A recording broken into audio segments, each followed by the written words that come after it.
Hello అందరికీ welcome back to our channel Babu Haris ఈ dairy.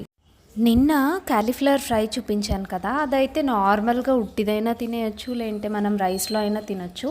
But ఇవాళ దాన్ని యూజ్ చేసి మనం gobi Manchurian capsicum fried rice ఎలా చేయాలో చూపిస్తాను. ఇన్ కేస్ ఆ వీడియో ఎవరైనా మిస్ అయితే ముందు అది చూసి తర్వాత ఇది చూడండి, సో దట్ మీకు క్లియర్గా అర్థమవుతుంది.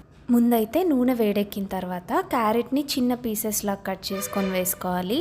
అండ్ అలానే క్యాప్సికమ్ని ఇక్కడ చూపిస్తున్నట్టు కొంచెం పెద్ద పీసెస్ కట్ చేసుకొని వేసుకోవాలి. ఇప్పుడు ఇందులో కొంచెం ఉప్పు అలానే కొంచెం మిరియాల పొడి కూడా వేసుకొని ఒక 2 నుంచి 3 నిమిషాలు బాగా వేయించుకోవాలి. ఇప్పుడు నేనైతే ఇందులో చిల్లీ సాస్ కూడా కొంచెం వేస్తున్నాను. ఇది ఆప్షనల్, ఇన్ కేస్ మీ దగ్గర ఉంటే వేసుకోండి, లేదంటే అవసరం లేదు. ఇదంతా ఫ్రై అయిన తర్వాత కొంచెం గరం మసాలా పౌడర్ అండ్ అలానే కొంచెం కారం కూడా వేసుకొని ఇంకొక 2 మినిట్స్ ఫ్రై చేసుకోవాలి. ఇప్పుడు ఇందులో మనం ముందుగా చేసి పెట్టుకున్న కాలీఫ్లవర్ ఫ్రైని కూడా వేసుకొని ఒకసారి మిక్స్ చేసుకొని ఈ స్టేజ్లో ఉప్పు కారం కరెక్ట్గా ఉందా లేదా అన్నది చెక్ చేసుకోండి. ఇప్పుడు ఇందులో ఆల్రెడీ ఉడికించి పెట్టుకున్న రైస్ని కొంచెం పొడి పొడిలా చేసుకొని అది కూడా వేసుకోవాలి.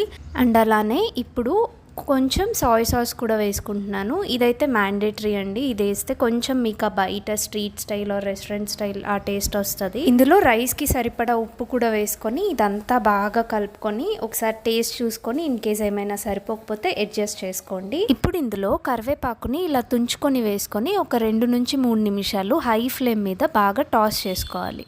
అండ్ లాస్ట్లో దించేసే ముందు కొంచెం కొత్తిమీర వేసుకొని ఒకసారి మిక్స్ చేసుకుంటే వేడివేడిగా gobi Manchurian capsicum fried rice ready. ఇంకెందుకు లేట్, మీరు కూడా ఈ రెసిపీని ట్రై చేసి ఎలా వచ్చిందో కింద కామెంట్ చేయండి.